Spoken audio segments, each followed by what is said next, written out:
Assalamualaikum warahmatullahi wabarakatuh. Perkenalkan, nama saya Syarifah Safiatul Segaf dengan NIM 2021-28198 dari jurusan Manajemen.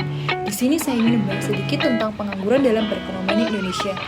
Pengangguran itu merupakan salah satu masalah utama yang selalu dihadapi di setiap negara.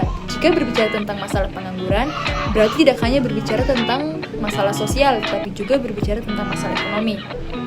Karena pengangguran selain menyebabkan masalah sosial, juga memberikan pengaruh terhadap pertumbuhan ekonomi suatu negara, khususnya negara yang sedang berkembang seperti Indonesia. Pengangguran di Indonesia yang mencapai puluhan juta orang merupakan suatu masalah yang mendesak yang harus dipecahkan, karena dampak pengangguran itu sangat berbahaya bagi tatanan kehidupan sosial.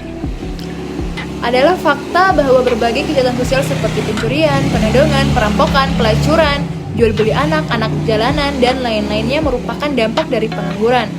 Dilihat dari dampak yang luas terhadap tatanan kehidupan sosial, pengangguran telah menjadi kuman penyakit sosial yang relatif cepat menyebar, berbahaya dan berisiko tinggi menghasilkan korban sosial yang pada gilirannya menurunkan kualitas sumber daya manusia, martabat dan harga diri manusia. Karena itulah, maka melalui strategi komunikasi pembangunan, kebijakan jangka panjang dan jangka pendek yang realistis mutlak dilakukan agar angka pengangguran dapat ditekan atau dikurangi. Dengan kebijakan yang langsung menyentuh permasalahan pengangguran, maka penyebab dari berbagai patologi sosial yang dialami masyarakat saat ini dapat dikurangi. Berbagai masalah sosial perkotaan yang meresahkan masyarakat saat ini berakar dari kesulitan hidup atau kesulitan ekonomi yang disebabkan oleh ketiadaan sumber hidup atau pekerjaan. Oleh karena itu, pemerintah harus segera tanggap dan cepat dalam memecahkan permasalahan pengangguran. Pemerintah harus meningkatkan pelatihan-pelatihan kepada masyarakat dalam meningkatkan jiwa kewirausahaan, memperluas usaha kecil, menengah, agar program yang dilakukan dapat menanggulangi masalah pengangguran. Pengangguran ini merupakan salah satu penyakit ekonomi yang sangat berpengaruh terhadap tingkat pertumbuhan ekonomi.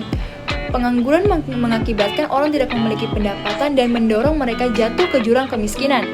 Secara umum, pemerintah mengatasi pengangguran dengan mengupayakan memperluas kesempatan kerja, baik di sektor pemerintahan maupun sektor swasta.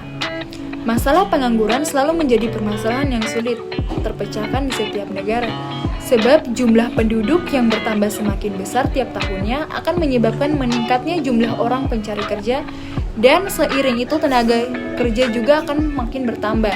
Jika tenaga kerja tidak dapat terserap ke dalam lapangan pekerjaan, maka mereka akan tergolong ke dalam orang yang menganggur.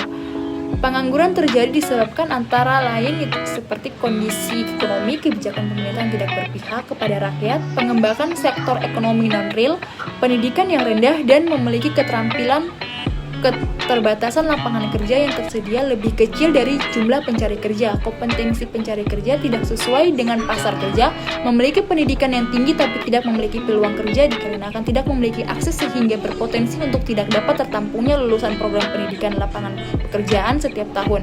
Selalu meningkat, tidak pernah mengalami penurunan.